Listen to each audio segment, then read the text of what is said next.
Las mujeres durante décadas son víctimas de diferentes tipos de segregación, social, económica, cultural, entre otras. Gracias a mujeres llamadas osadas para su época, de sectores más elitistas que comenzaron a cuestionarse estos hechos, por ejemplo la gran Elena Caffarena, se iniciaron años de lucha, campañas de información y organización feminista, la cual tenía por objetivo reivindicar uno de sus derechos políticos estableciendo en Chile el sufragio femenino. Pese a que Chile había sido pionero en América Latina en otros aspectos relacionados con la mujer, como por ejemplo permitir su ingreso a la universidad, respecto al derecho a voto se había quedado atrás definitivamente. A pesar de que en 1934 las mujeres habían conseguido que se aprobara el voto femenino para las elecciones municipales, la ley de sufragio femenino que les permitía ser parte de las elecciones presidenciales había estado durmiendo por más de 10 años en el Congreso. Finalmente, en 1949, se aprueba esta ley permitiendo el derecho a la mujer a votar, siempre y cuando sepa leer y escribir. En los años 60 hubo una explosión de la población a nivel mundial. Como consecuencia, en Chile se recomendó disminuir las tasas de crecimiento demográfico para conseguir el desarrollo económico y controlar el conflicto social de aquella época. La situación propició la implementación de las primeras políticas públicas de planificación familiar, las que tuvieron efecto durante el gobierno de Eduardo Frei Montalva. Se inició así un programa de salud familiar, regulación de la reproducción y paternidad responsable, destinado a disminuir el impacto de los abortos provocados y a la entrega de métodos anticonceptivos, entre ellos la píldora anticonceptiva y los dispositivos intrauterinos, política que sería ampliamente desarrollada por la acción de APROFA. La masificación de estos métodos generó una encendida discusión ideológica entre aquellos que los consideraban mecanismos abortivos y se oponían al uso de anticonceptivos, y entre quienes consideraban que eran medios legítimos para proteger la salud y los derechos de las mujeres y los niños de sectores populares. A pesar de la fuerte oposición, estas políticas se mantuvieron vigentes hasta la dictadura militar. Hoy en día, y en el marco de una paulatina consolidación y expansión de los derechos en el ámbito de la sexualidad y la salud reproductiva, estos asuntos se han transformado en partes fundamentales del debate ético y social de la ciudadanía y la clase política. En 1971 se crea la Secretaría de la Mujer, gracias a Salvador Allende, quien fue sensible a las demandas femeninas y estimuló la participación de la mujer en varias áreas, llegando a proponer la creación del Ministerio de la Mujer, pensando en designar ministra a Carmen Gloria Aguayo, aunque no pudo concretarlo, a causa de la resistencia de los propios partidos de la Unidad Popular. De todos modos, creó la Secretaría de la Mujer en 1971 como un organismo integrante del gobierno con el objetivo de integrar la participación femenina en la economía y gestión del Estado. Así se fueron generando relaciones más transparentes entre hombres y mujeres, aunque estos mostraban un cierto resentimiento, cuando la mujer, por ejemplo, se adelantaba a pagar el cine o la invitación a cenar, pues estaba en condiciones de hacerlo por el aumento de salarios durante los 2 primeros años de gobierno.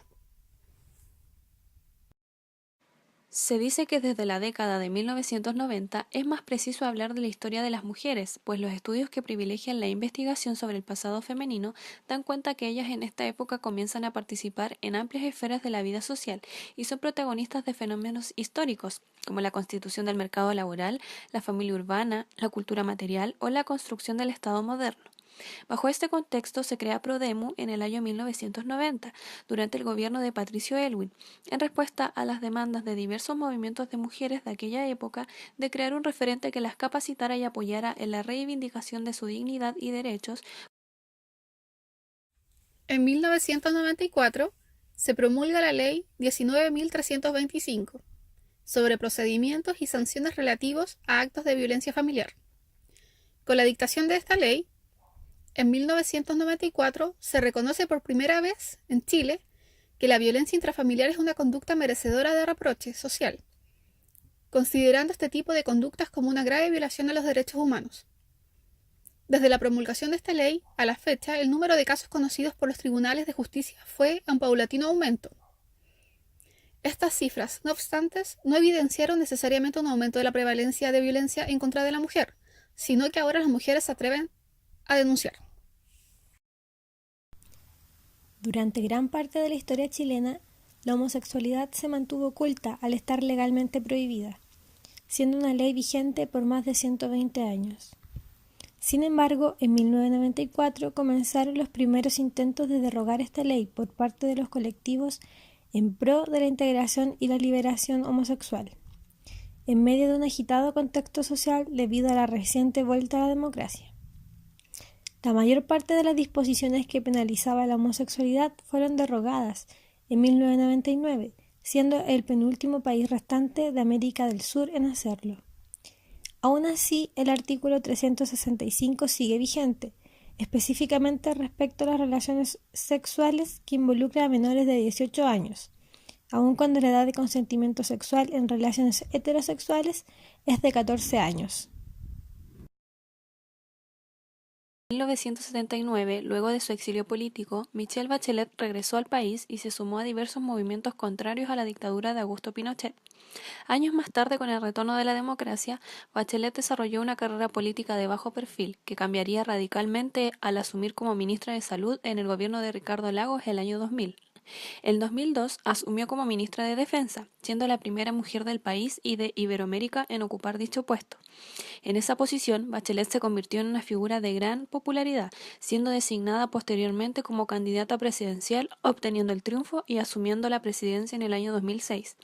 La elección de Bachelet como presidenta de Chile marcó uno de los mayores hitos en la historia republicana del país, al ser la primera mujer electa para ejercer el máximo cargo gubernamental.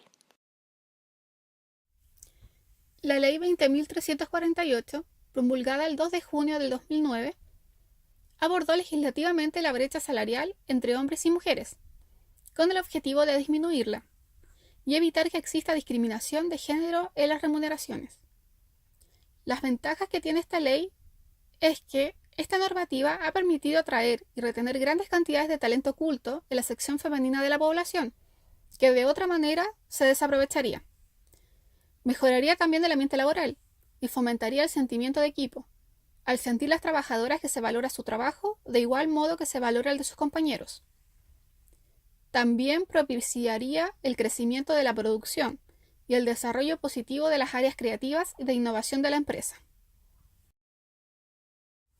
En el año 2015 se crea el Acuerdo de Unión Civil.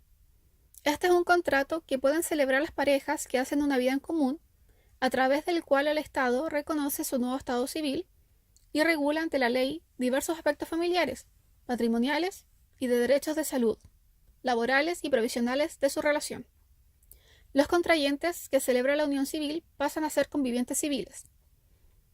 Los convivientes serán considerados familia, lo que posibilita, por ejemplo, que uno pueda hacer cargo del otro en sistemas de salud, prioridad para el cuidado de los hijos de la pareja en caso de fallecimiento y derecho a la herencia. Sin embargo, lo más importante es que ésta se puede aplicar a todas las parejas, sin importar el sexo de quienes la componen.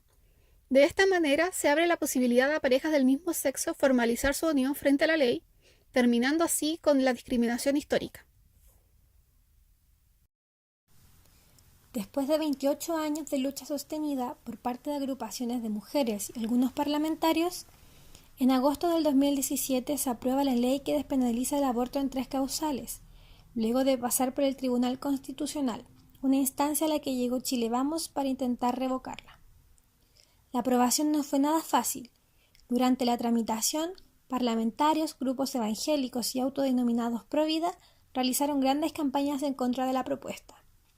La Ley 21.030 regula la despenalización de la interrupción voluntaria del embarazo en 3 causales específicas: peligro para la vida de la mujer, embrión o feto que padezca una patología incompatible con la vida fuera del útero, y el embarazo que sea resultado de una violación.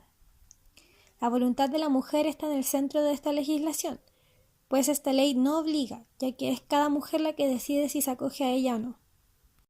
Como ya ha quedado demostrado, hace décadas comenzaron a gestarse en Chile agrupaciones y grupos de mujeres que se embarcaron en temas políticos, en la representación femenina, en la no discriminación y los derechos ciudadanos. Todas ellas ayudaron a que se gestara hoy el mayor movimiento feminista chileno de este siglo. El camino para reivindicar los derechos de la mujer y las minorías ha sido largo. Poco a poco se han logrado grandes cambios, pero queda mucho trabajo por delante aún. Está en nuestras manos no retroceder y seguir avanzando.